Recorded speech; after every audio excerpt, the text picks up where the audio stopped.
With the vox pops, we've placed people on alternative sides, as this is a typical convention of documentary, to stop the audience getting bored. We've also used cutaways to break up the vox pops and keep the audience's attention. Stop motion is used all the way through our documentary. The red titles here fit because the audience, our target audience, wanted red titles, and they are clear and simple. Fixation and addiction, and how it affects people's lives and the lives of people around them. Well, my obsession is Oasis and the Gallagher brothers. Cutaways break up the documentary and show a start. We've used Dan's wall as a background, as it's relative mise-en-scène, and he's clearly into his music, especially Oasis, which is his obsession.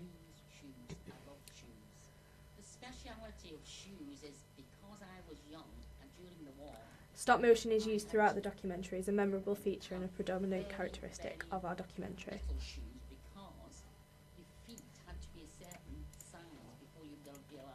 We've conformed to the rule of thirds, as every interviewee's eyeline is looking away from the camera and into the interviewers, who is sat on the opposite side to the interviewee, which is a typical feature of documentary. It's really passionate. It's something that everyone can get involved with. So like, we've used cutaways here to cover up jump cuts, something which most, if not all, documentaries use. My sister played for Everton, so it's something that I've been brought up around. I just think it's like quite an integral part of my life, and if it wasn't there, I feel like I'd have nothing to do. But how much money are people willing to spend on their obsessions? The archive footage is also a typical feature of real documentary productions. Got all the albums and stuff, but I used to always buy all the new stuff as soon as it came out. I spend about, well, maybe £40, but they've got to be in the sale. Nothing too expensive, but good quality. I don't really spend monthly on my obsession. I'd say I spend annually, really, because my season ticket's £200 a year. I get a new pair of boots every All of year our for playing, interviewees Asian only have the cards, shoulders etc, and etc. heads I get in FIFA shot. 12 or FIFA 11 or whatever whenever it comes out for the Xbox. So I'd probably estimate I spend about £500 a year on football. Well, here at Millennium Comics we sell comic books and graphic novels. I do have a few customers. The mise-en-scene for Daniel's interview is relevant for his topic of interview. Relevant mise-en-scène conforms with the codes of real documentary. People come in costume, which is quite interesting. The cutaway of archive footage is also relevant to what Daniel is saying. £20 for regular orders.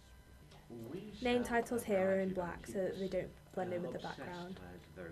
Most documentary titles are either in black or white, so they don't detract the audience from what is going on screen. People spend basically what they can afford, but they may spend anything from £3 up to something around in the region of 500. But how do their obsessions affect the lives of the people around them? There are days I do have a good rummage round and have a look at them all.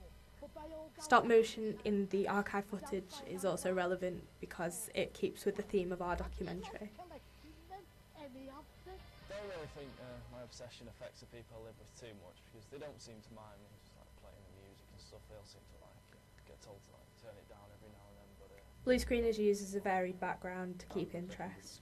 Blue screen is used in many documentaries and is a code convention of documentary. It makes me happy that someone else is obsessed with Oasis as I am. Interviewees always put the question in the answers instead of the interviewer being able to be heard on tape. My mum's obsession affects me because I think she's already spent my inheritance on shoes. Lots of pairs of shoes. Interviewees switch from left to right to keep interest with the viewers. With me, my mum takes me to play football and she likes watching me play. To be honest, it has quite a positive impact because it brings us together as a family. Danielle's obsession affects our life because Danielle's obsession is our obsession.